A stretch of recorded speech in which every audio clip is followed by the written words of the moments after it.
Tumigil si Lino sa gitna ng makapal na gubat. Sa bawat hakbang, naririnig niya ang malapot na tunog ng sap na tumutulo mula sa mga sugatang puno. Hindi ito ordinaryong dagta, mapula, malapot, at may amoy na parang kalawang at bulok na laman. Napansin niyang sumusunod ang likidong ito sa kanyang mga paa, bumabalot sa kanyang mga sapatos, dahan-dahang umaakyat sa kanyang mga binti. Napatingin siya sa paligid, ang mga ugat ng mga puno ay kumakapit sa lupa, tila gumagalaw, parang mga daliri ng bangkay na naghahanap ng biktima.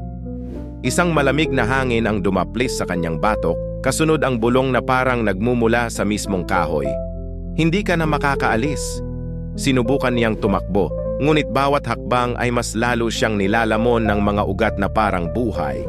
Ang sap ay gumapang pataas sa kanyang mga binti, mainit at mabigat, habang ang mga sanga ay yumakap sa kanyang katawan, pinipiga ang huling hininga mula sa kanya.